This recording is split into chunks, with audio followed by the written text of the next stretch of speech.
If you're trading off indicator color change alone, you're losing money.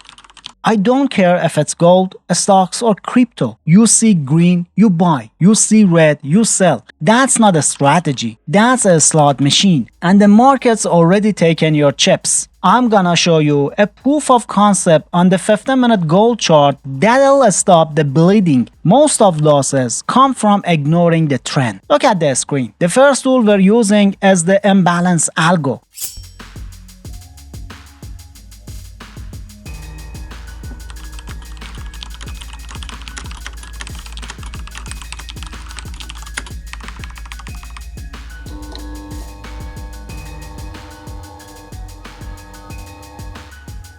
It's a trend indicator built on the 50% Fibonacci level over a specific period. When price closes above the 23.6%, it signals long.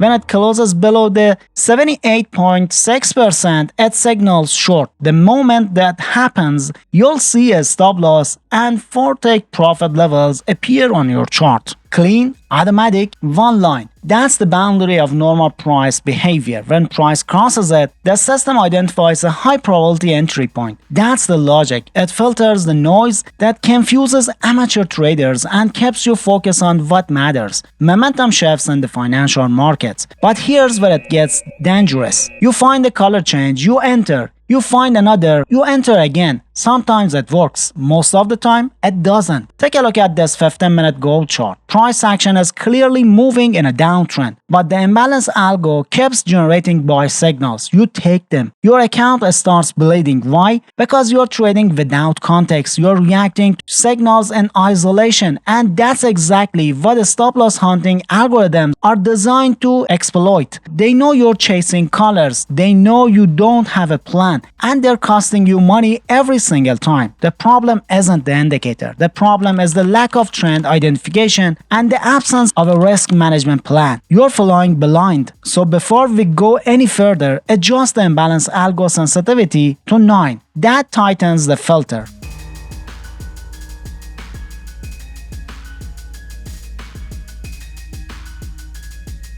Next, we add the MA visualizer.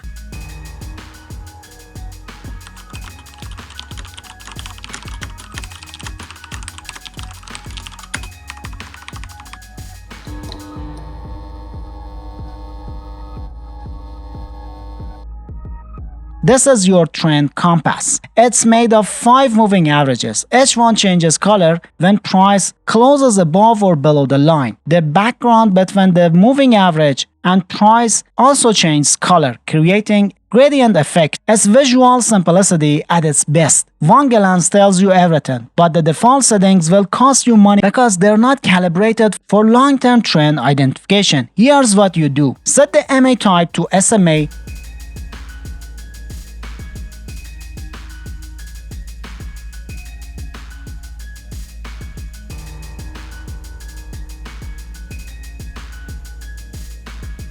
Link to 200,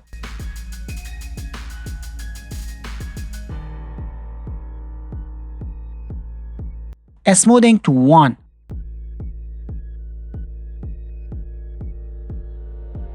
Why 200? Because it's institutional standard. It represents the long-term statement of the financial markets. When price is above it, you're in an uptrend. In an uptrend, price action sets above the MA visualizer. The gradient is bullish. You're looking for pullback to the line, then continuation. When price is below it, you're in a downtrend. That's the statement from the market. The gradient is bearish. You're looking for rallies to line, then rejection. This is the professional's edge. When price is in the middle, chopping through the line, you do nothing. Doing nothing is what keeps your account alive. That's the no trade zone. Ignore it and you're just gambling. Let's walk through a short trade setup on the 15-minute gold chart. Price action is below the MA visualizer. That's a downtrend. This one step alone prevents you from entering multiple losing trades. It may save you thousands.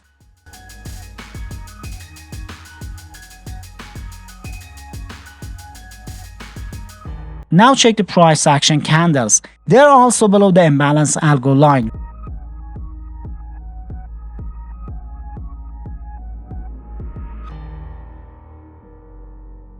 We need to find a discount zone. So we wait for price to rest. That means a pullback above the imbalance line while still remaining below the MA visualizer. This is the trap zone. Retail traders see the bounce and think the trend is reversing. You know better.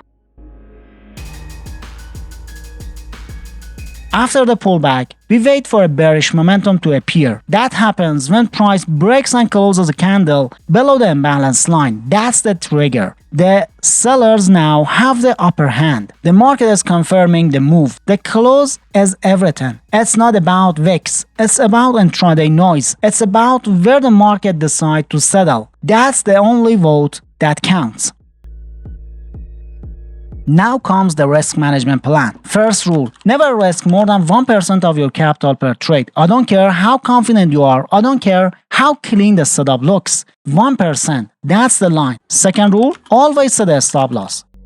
Your stop loss goes at the recent swing high or just above the MA visualizer, whichever gives you a logical invalidation point. If price hits that level, your theory is wrong. Accept it and move on. Your take profit is 1.5 or 2 times your risk. That's a positive expectancy. Over time, that's what compounds capital. Account blowouts happen when traders ignore this. They risk 10%, 20%, 50% on a single trade because they know it's gonna work. The market doesn't care what you know. Now let's flip it. Buy trade. Same 15-minute chart. Price action is above the MA visualizer. That's on an uptrend. Wait for a pullback below the imbalance line while price stays above the MA visualizer. Then wait for a bullish momentum. That's a candle close above the imbalance line. That's your entry. A stop loss goes at the recent swing low or just below the MA visualizer. Take profit 1.5 times or 2 times your risk. Same rules, same discipline, and the only thing that changes is the direction. This works on stocks, indices, crypto, 1 minute to daily,